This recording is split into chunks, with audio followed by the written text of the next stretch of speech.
Vamos a decir las 7 dispensaciones. 1, 2, 3 dice inocencia, conciencia, gobierno humano, promesa, la ley, la gracia. ¿Quién lo dice solo? Ay, pero ahora sí, échale ganas ahí. Yo voy para allá. La conciencia, gobierno humano, la promesa, la ley, la gracia y el reino. Amén, qué bueno, qué bueno. Ajá, ya voy para allá, hijo. Vamos con así que lo vamos a hacer. Ahora sí, la verdad. Promesa. Eso, un aplauso para Arte, vale, qué bueno los niños, ¿no? Y yo le voy a decir algo, los niños memorizan, difícilmente se les va a salir de su mente. Sí. Ok, hijo, dime, ¿te mueres?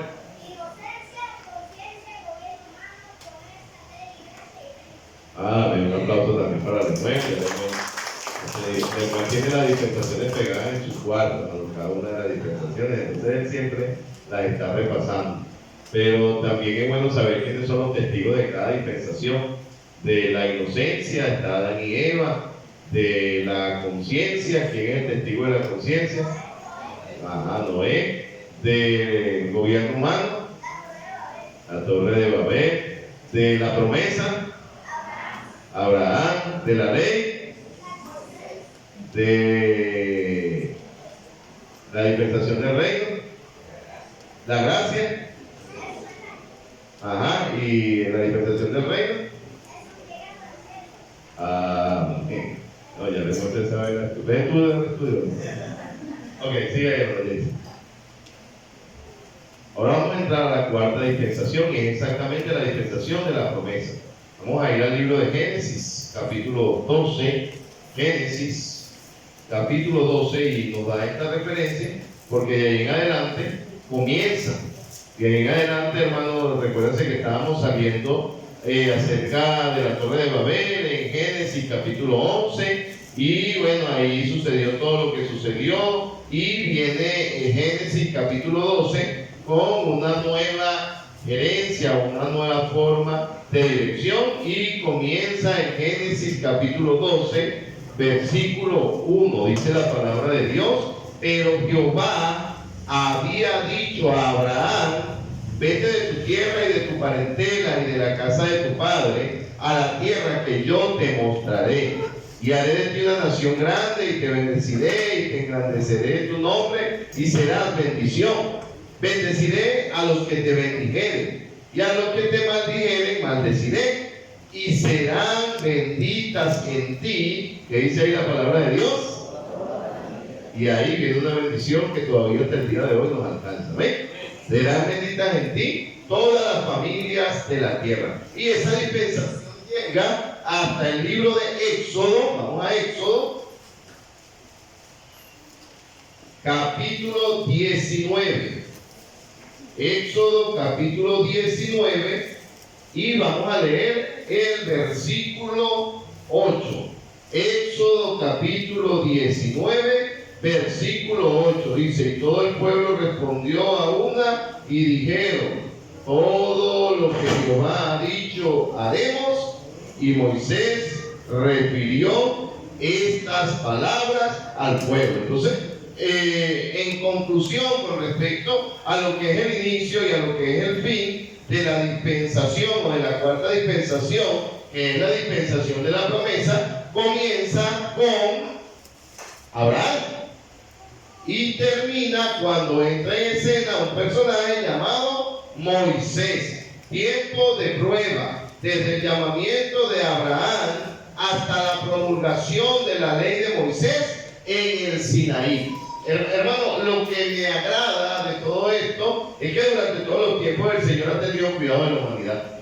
Nunca nos ha desamparado, Nunca nos ha desamparado. El tema de las dispensaciones es un método de estudio. Es importante que usted entienda que es un método de estudio, pero para mí, hermano, es el método de estudio que divide los tiempos de una manera acertada. He escuchado ciertas corrientes de pensamiento como decir: eso de las dispensaciones no existe. Y le voy a decir algo: las grandes herejías o distorsiones bíblicas, muchas de ellas vienen por causa de no trazar la Biblia a la luz de la dispensación.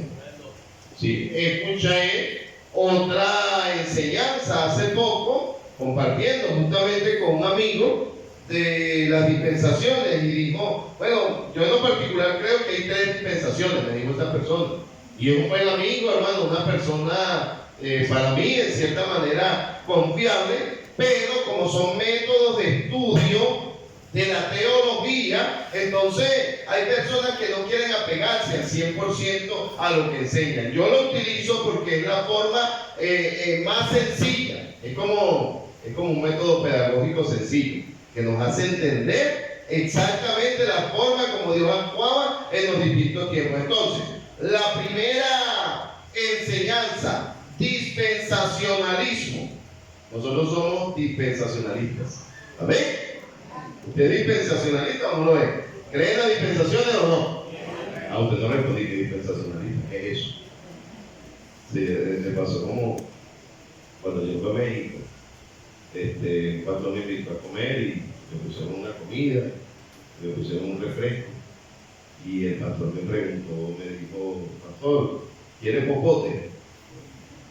Y yo, pensando, ¿qué será eso?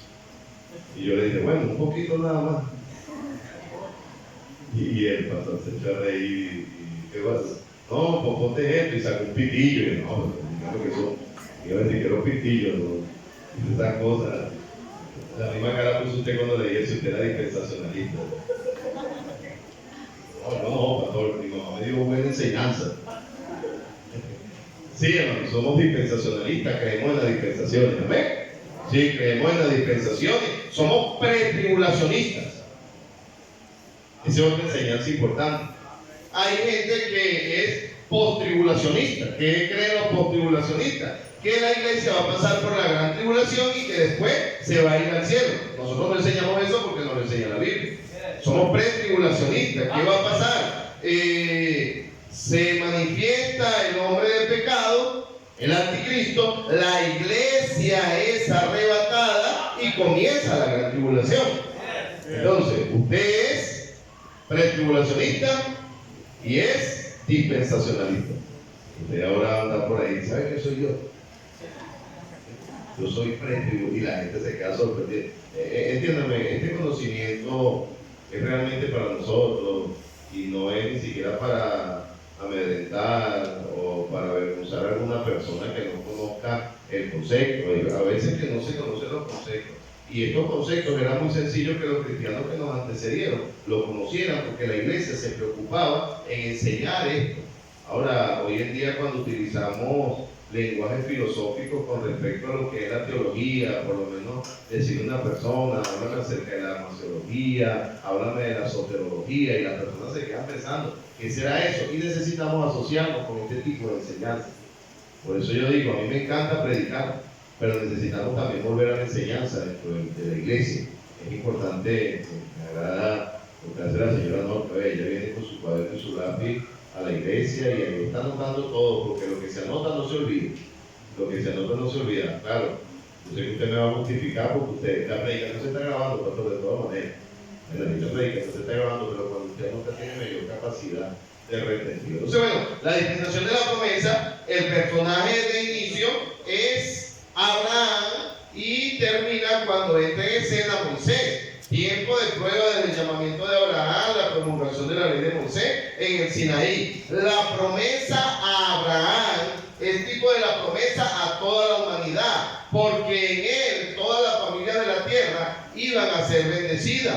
Evidentemente esa bendición en este tiempo para nosotros es nuestro Señor Jesucristo. Entonces, aparte de la enseñanza dispensacionalista, también tenemos que entender que durante toda la escritura hay tipología de Cristo.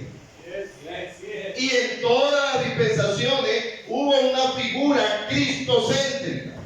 ¿Cuál es la figura cristocéntrica de la figura de la dispensación de la promesa? Vamos a ver, ¿cuál es la figura cristocéntrica en la dispensación de la promesa? Vamos a ver, sin miedo a equivocarse, tire ahí una piedra.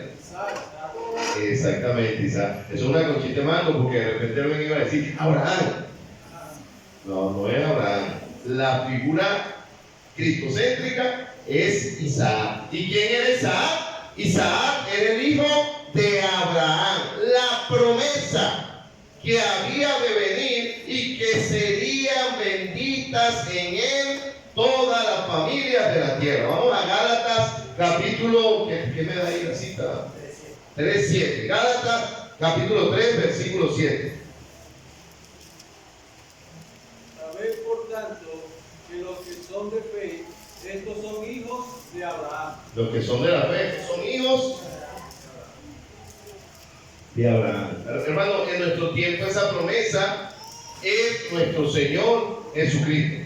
En la dispensación, vamos a retroceder un poquito, en la dispensación de la inocencia, tipo de Cristo era ¿quién? A ver. En la dispensación de la inocencia, tipo de Cristo era ¿quién? A ver, pues sin miedo a equivocarse, hermano. ¿Quién? Adán. Sí, era el único que había, no había dos. Sí, eso es como cuando se hace pregunta del arca de Noé, todas las respuestas dicen Noé. ¿Quién construyó el arca? Noé. ¿Quién metió los animales? Noé. Sí. ¿A quién Dios le habló? A Noé. Es sencillo. Desde en este tiempo, el tipo de Cristo era Noé. Ahora, de allí en adelante, hermano, en cada dispensación hay una tipología de nuestro Señor Jesucristo. Sigue adelante, hermano Jackson. Ahora, detalles importantes de la dispensación de la promesa. El comienzo de la dispensación es con el llamamiento a Abraham. Ese ya lo leí. La promesa fue creída por fe. Génesis 12, versículos 6 y 7. Quien lo consiga lo puede leer. Y pasó Abraham por aquella tierra hasta el lugar de Sique, hasta el encino de Moré, y el cananeo estaba entonces en la tierra. Y apareció Jehová a Abraham, y le dijo: a tu descendencia daré esta tierra. Y edificó allí un altar a Jehová, quien le había aparecido.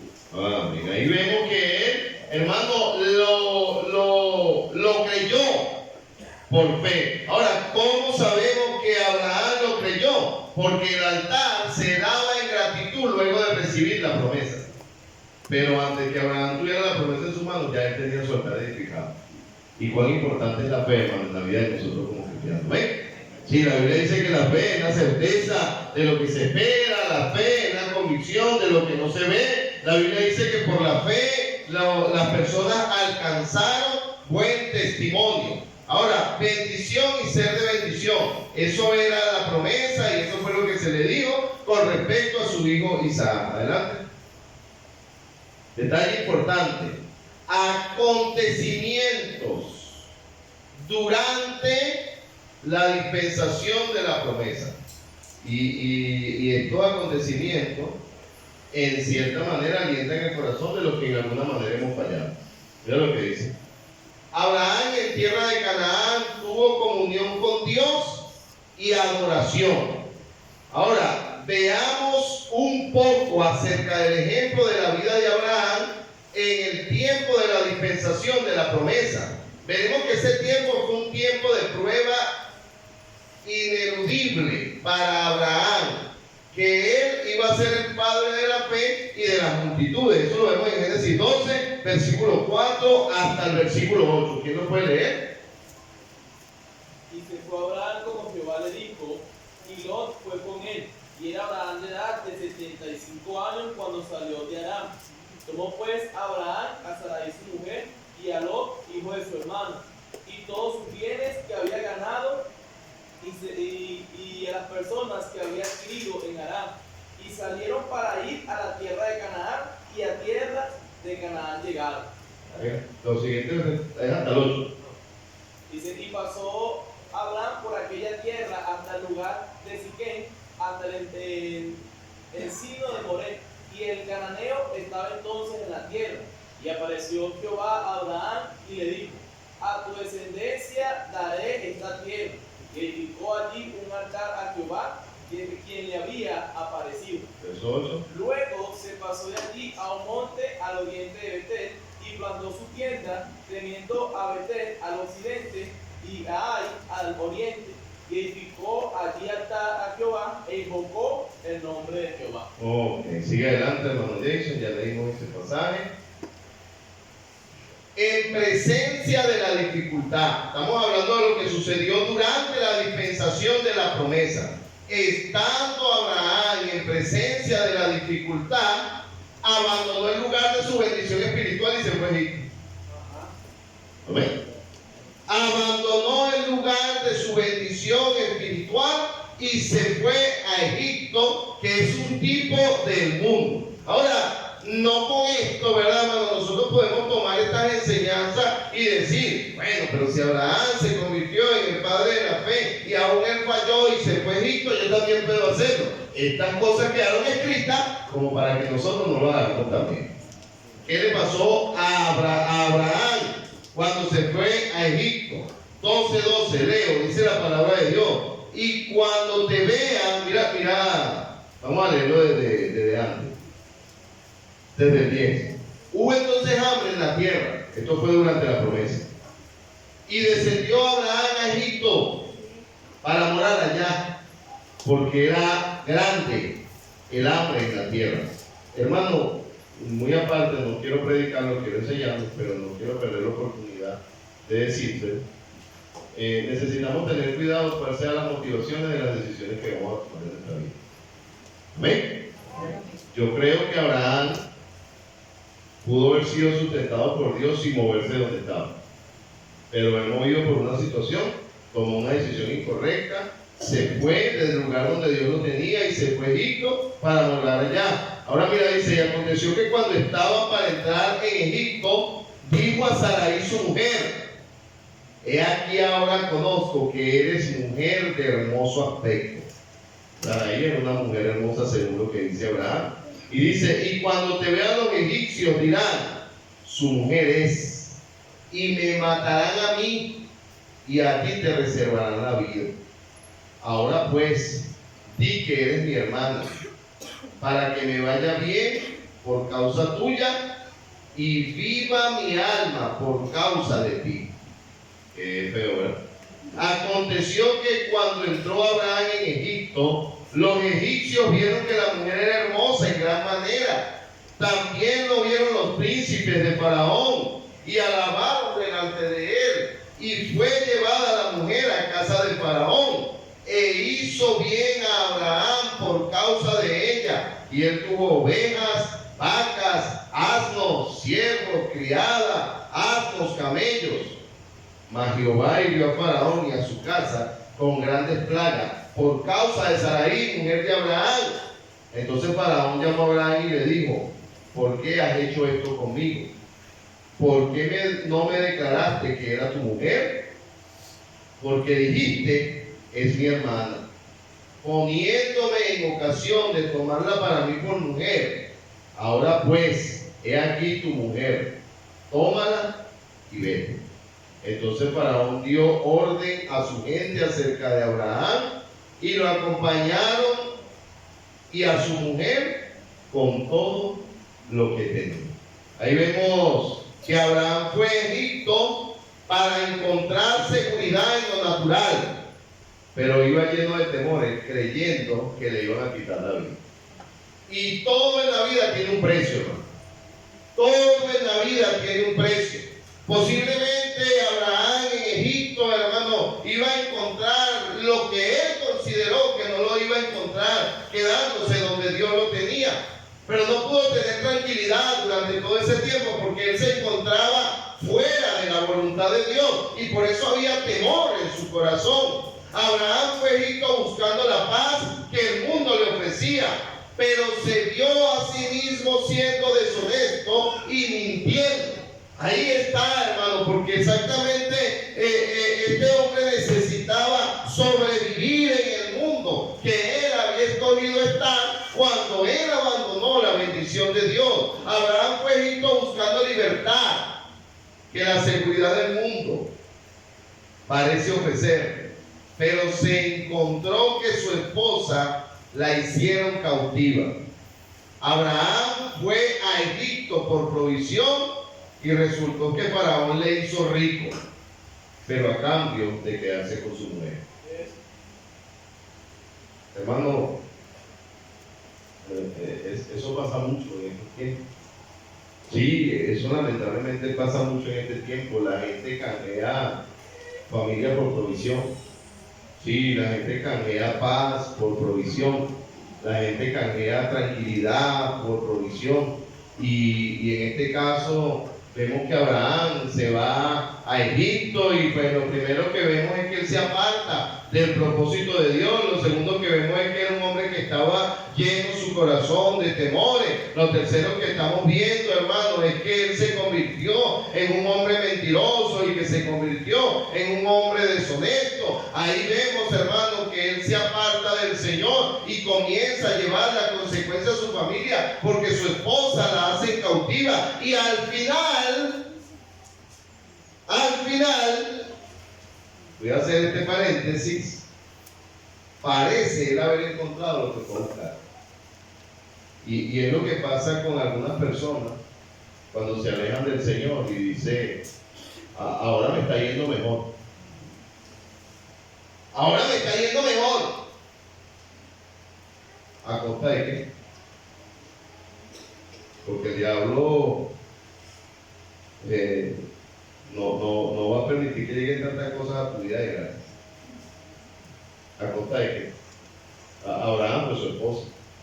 Prácticamente iba a perder la esposa y le creó problemas a Faraón y bueno, en cierta manera hasta Faraón fue consciente de la situación que estaba pasando y le entregó su esposa y los bienes que había adquirido, pero muy en la meditación personal hay que preguntarse si todo lo que Abraham consiguió lo llegó a disfrutar en algún momento.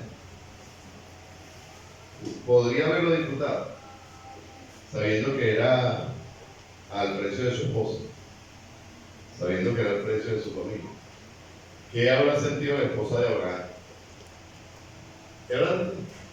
Yo me hago preguntas como ¿qué habrá sentido la esposa de Abraham cuando Abraham le dijo, mi amor, tengo que hablar contigo?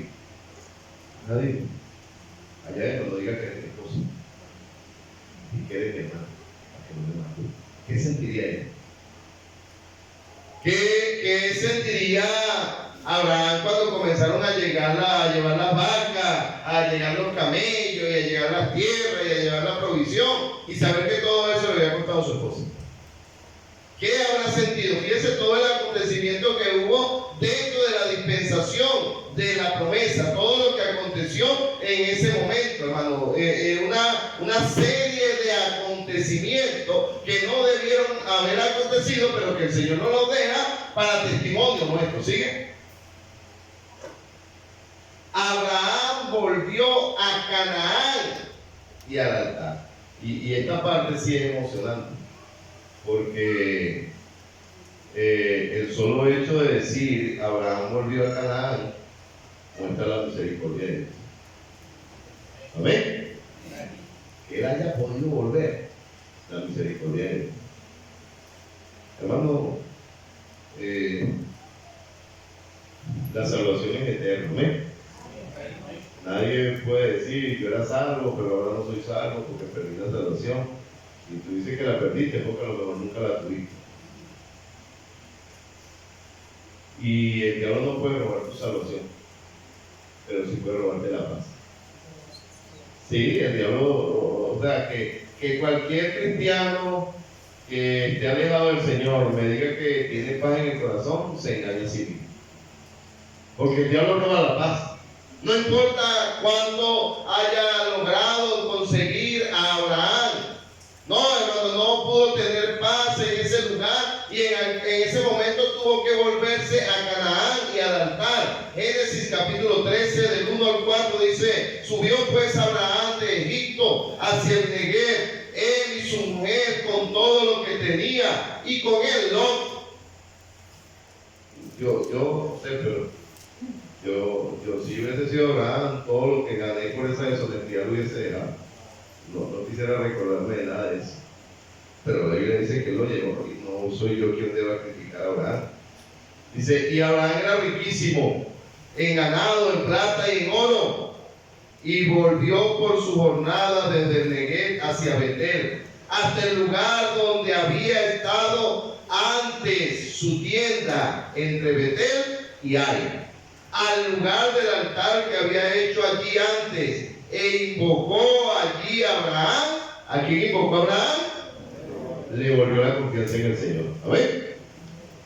Yo quiero hacer un paréntesis en esto que acabo de decir, porque es sano y es respetuoso tratar de desvincular nuestra vida pasada de nuestra vida presente. Amén. Amén.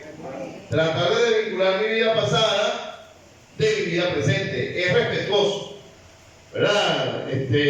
Y que de repente no es que a veces, hermanos, llegamos a la iglesia y de repente venimos arrastrando un pasado. Yo quiero que tú entiendas de que por tu pasado ya Cristo pagó en la cruz del Calvario y el diablo no tiene que acusarte con eso. Amén. Pero tú no puedes aprovechar eso y decir, no, esta es parte de mi pasado, pero todavía seguimos estando en el presente. Si usted tuvo una vida pasada con una persona y usted en el presente, Dios le ha permitido restablecer su vida, usted tiene que cortar de raíz lo que lo vincula a esta siguiente persona. ¿Sabe lo que dice el mundo? No, es que eso se llama madurez. Eso no se llama madurez. Eso se llama liviandad espiritual. ¿Aló?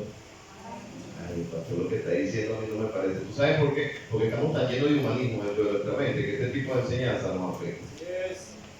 Estamos tan llenos de humanismo. No, pastor, es que eso no debe de ser así. Debemos de ser maduros. No estamos hablando del tema de madurez, estamos hablando del tema de respeto propio incluso. O sea, yo honestamente, hermano, veo que al Abraham salir de Egipto, lo único que tenía que tomar era su mujer y irse. Y dejar todo lo que ganó de manera deshonesta e incorrecta en Egipto. Porque él salió de Egipto y se llevó todo lo que ganó. Y cada vez que veía lo que ganó, ¿qué se iba a recordar? ¿Aló? ¿Qué se iba a recordar? Tu vida pasada tiene que desvincularse de tu vida presente. Y eso se llama santificación. ¿Ven? Sí, hermano, el Señor dice que agarró nuestros pecados. Si el Señor agarró nuestros pecados pasados, presentes y futuros y los echó a lo profundo del mar, y nunca más se acordará de ellos, porque tú sí te acuerdas todo el tiempo de la vinculación de tu vida pasada y tu presente. Y a veces no nos deja avanzar.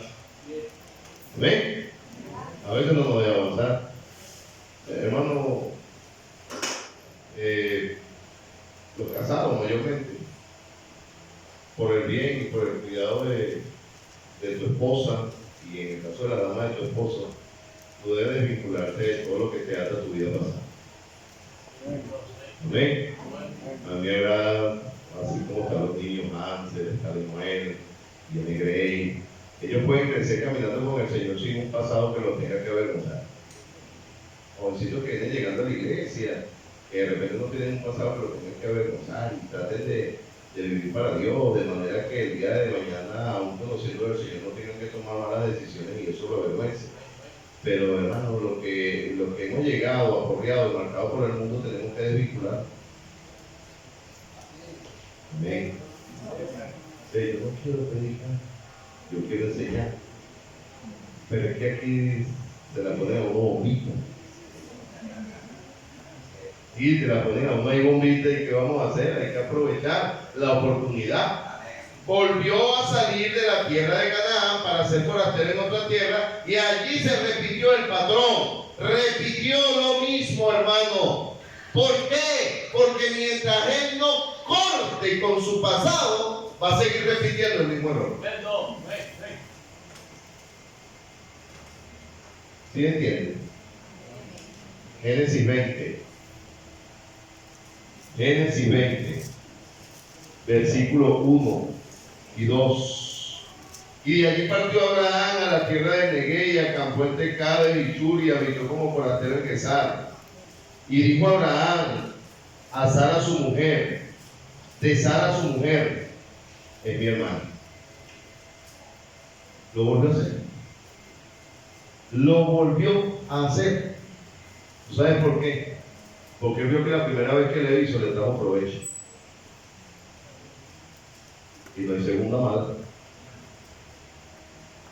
Si me funcionó una vez, me va a funcionar nuevamente. Hermano, mira, yo no sería capaz de levantar voz de crítica en contra de Abraham, es el padre de la fe. Yo no he podido hacer el 1% de lo que Abraham ha hecho, pero hay cosas que nos dan luz a que no se debe de hacer. Abraham, hermano, debía cortar inmediatamente con lo que lo vinculaba a su pasado y a las malas decisiones que él había tomado. Pero durante todo el tiempo y durante todos los años, Abraham continuaba viendo el fruto de su deshonestidad, el fruto de su pecado, el fruto de la mala decisión, el fruto de lo incorrecto. Y llegó el momento, hermano, donde Abraham repitió la misma acción.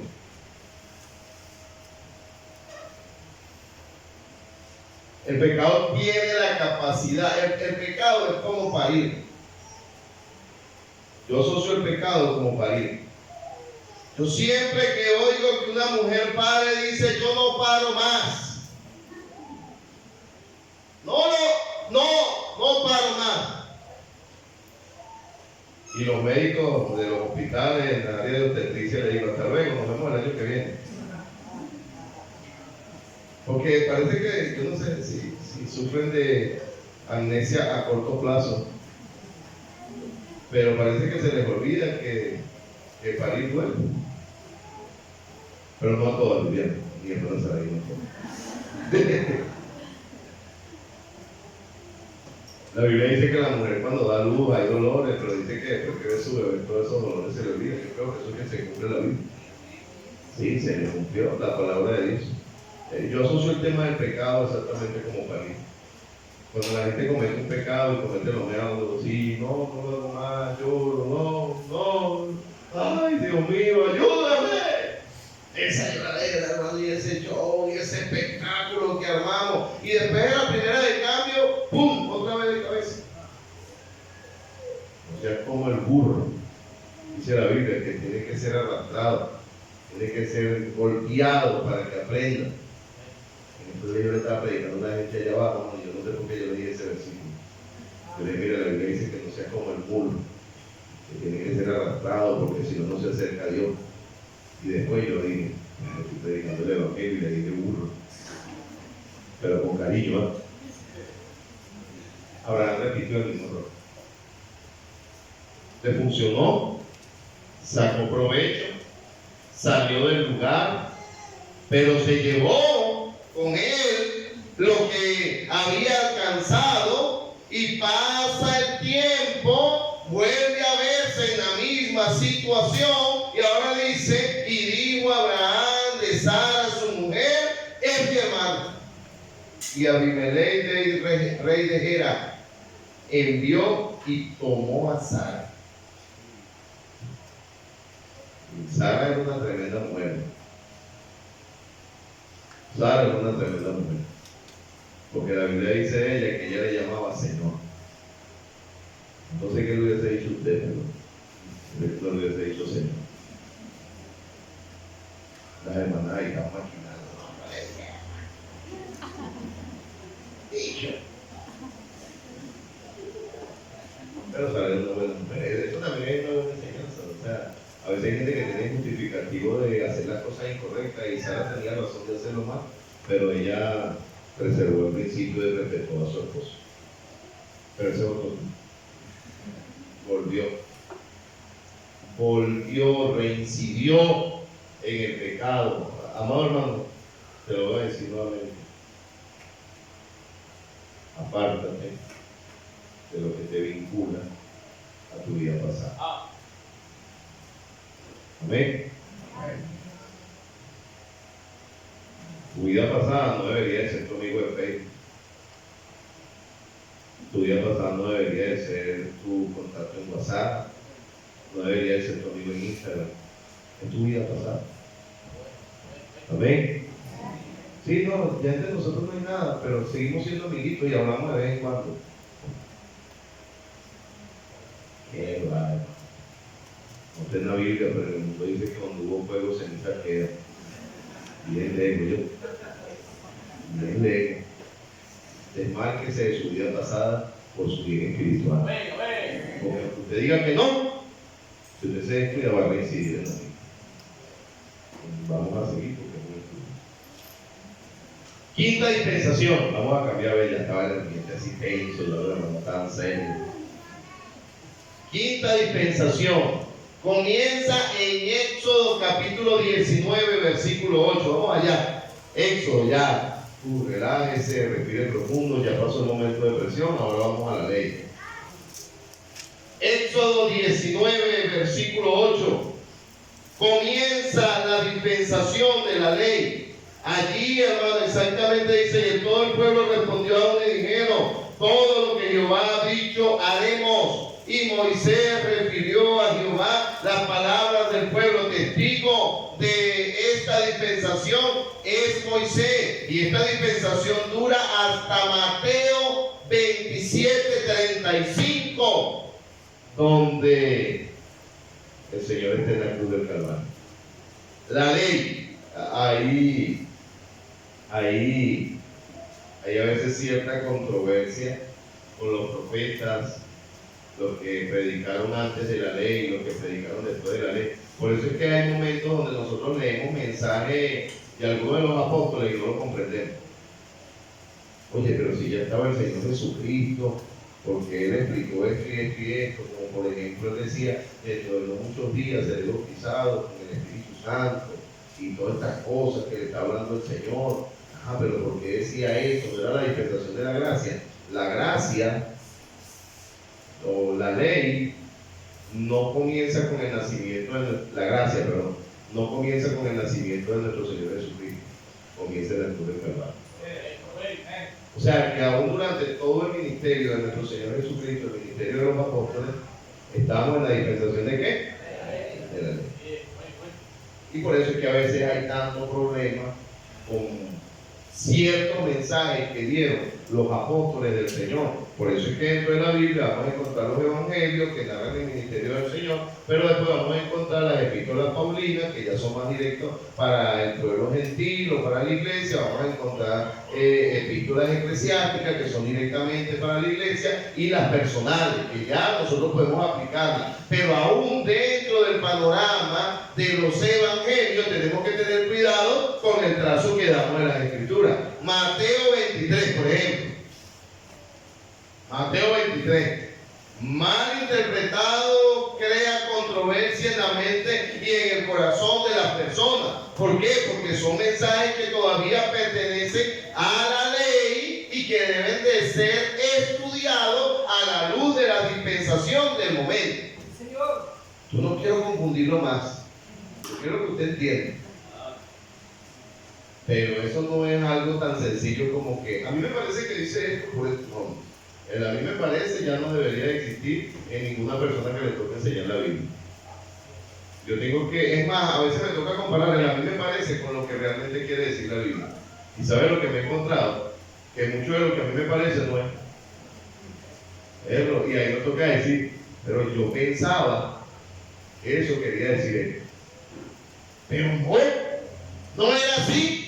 Y podemos darle una correcta interpretación a la palabra de Dios para edificar. ¿Queremos o no queremos un avivamiento?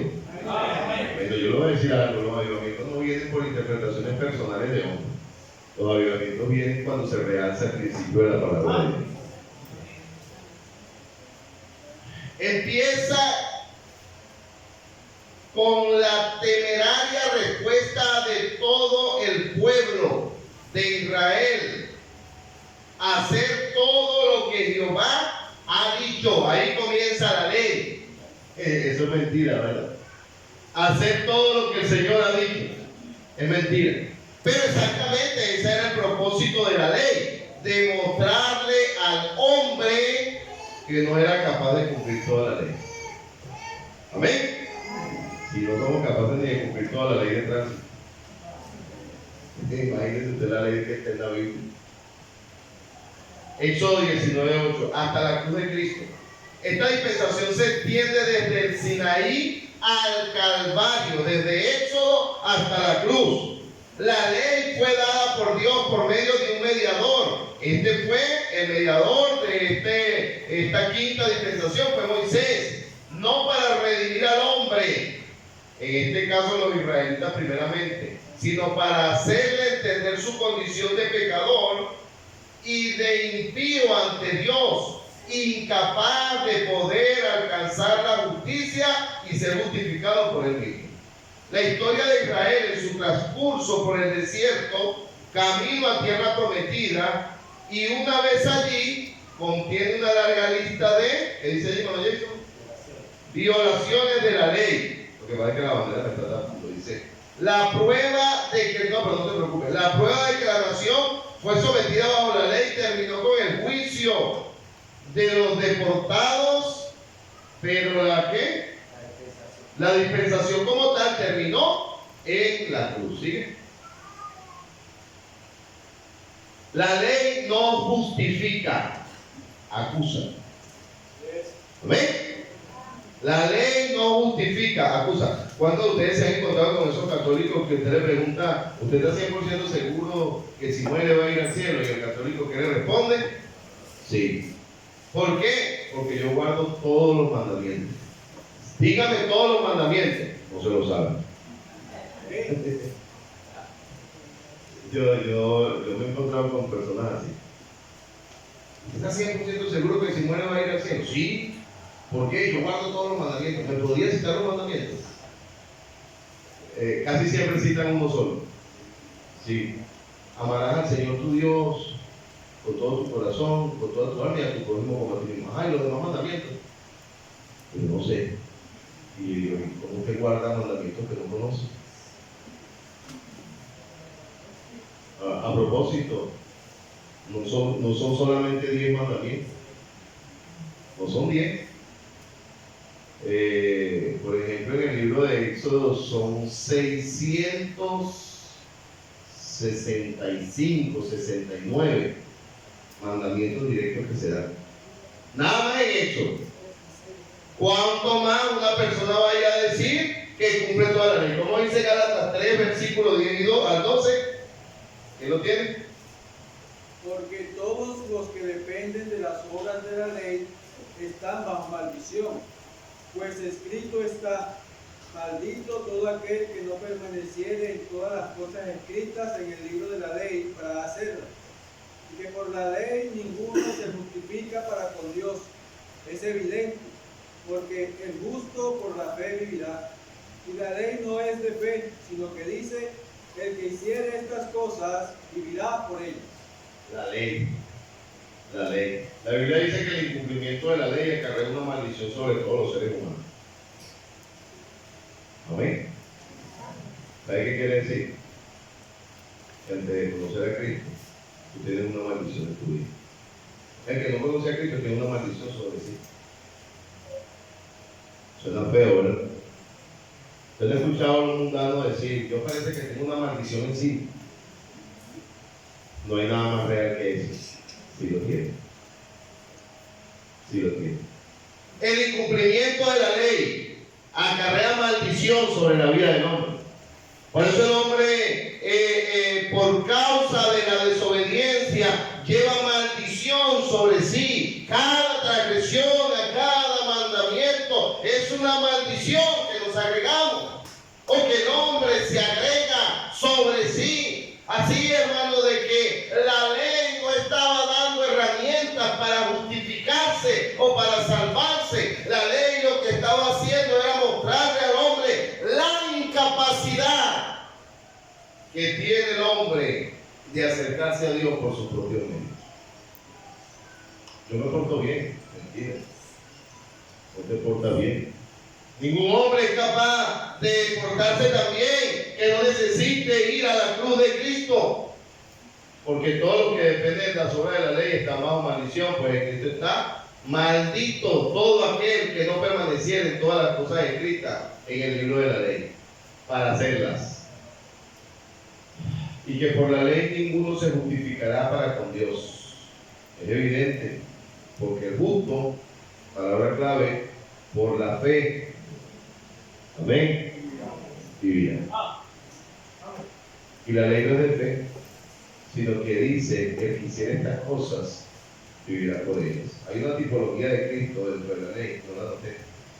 Cuando el pueblo, por causa de su pecado y por causa de su desobediencia, dice que vinieron serpientes y comenzaron a morder al pueblo, el Señor manda a Moisés a fabricarse una serpiente de bronce. Y él dice, alza la serpiente de bronce, y todo aquel que vaya allá y la vea, será salvo. Y por eso es que después el Nuevo Testamento nos dice, porque así como Moisés levantó la serpiente en el desierto, así es necesario que el Hijo del Hombre sea levantado. ¿Sabes cuál es la tipología de Cristo en la ley? Esa serpiente. La tipología de Cristo en la dispensación de la ley era aquella serpiente que ellos volteaban para ser salvos de la consecuencia de su pecado. Todavía esa serpiente anda por allí. Uno de los signos de farmacia es exactamente ese. En la farmacia donde una culebra que está enrollada así como en un asta viene exactamente de allí, dando a entender de que ahí en la farmacia está la salvación. Eso es lo que yo quiero entender. Maldito todo aquel que está bajo la ley. ¿Sigue? El fin de la ley para nosotros. ¿Cuál es el fin de la ley para nosotros? Hermano, los católicos dicen guardar la ley. Los adventistas dicen guardar la ley. Los mesiánicos dicen guardar la ley. Los testigos de Jehová dicen guardar la ley. Ningún hombre, es más, ni que sea bautista, es capaz de guardar toda la ley. Esa dispensación de la ley lo único que hizo fue traer a nuestra visión, como dice en el libro de Efesios, que la única forma de que el hombre pudiera ser salvo era por la gracia de Cristo. Efesios dijo el apóstol Pablo, porque por gracia soy salvo, por medio de la fe. Romanos 7:4, ¿cómo dice? Así también vosotros, hermanos míos, habéis muerto a la ley mediante el cuerpo de Cristo, para que seáis otro, el que resucitó de los muertos. A fin de que llevemos fruto para Dios. El fin de la ley para nosotros es nuestro Señor Jesucristo. Hermanos, cuán importante, hermanos, que nosotros pudiéramos comprender cada uno de lo que son las etapas de esta dispensación. Usted va a salir allá afuera, posiblemente se va a encontrar un católico que le diga que guarda toda la ley. Dispensación de la ley. No va a irte a decir el católico, no, es que yo guardo toda la ley. Ah, qué bueno. Sigue adelante guardando la ley. No. Sí, lee los versículos, mira, el fin de la ley es Cristo. La ley no tenía la capacidad de salvar al hombre. La ley lo único que tenía era la capacidad de mostrarle al hombre cuán pecador era. Y a través de la ley es donde viene el conocimiento del pecado, y a través del conocimiento del pecado es que el hombre va a despertar en su corazón la comprensión y la necesidad de Cristo dentro de su vida. Cuán importante, mi hermano, es que nosotros podamos entender cada una de estas dispensaciones para que podamos interpretar correctamente, número uno, la Escritura, y número dos, cada una de las enseñanzas que se nos presentan. Ya después que usted se ponga a estudiar cada vez más las dispensaciones, porque tiene que estudiarla más, cada vez que usted ponga a estudiar más las dispensaciones, va a encontrar más enseñanzas, y todas las enseñanzas que se te presentan, lo primero que vas a ver es en qué dispensación se dijo. ¿Para quién se dijo? El tiempo en el que se escribió esta enseñanza, y ahora allí es donde tú puedes sacar una correcta exégesis de los pasajes que no es fruto. Todo cerrado, toda cabeza inclinada, y hemos aprendido dos dispensaciones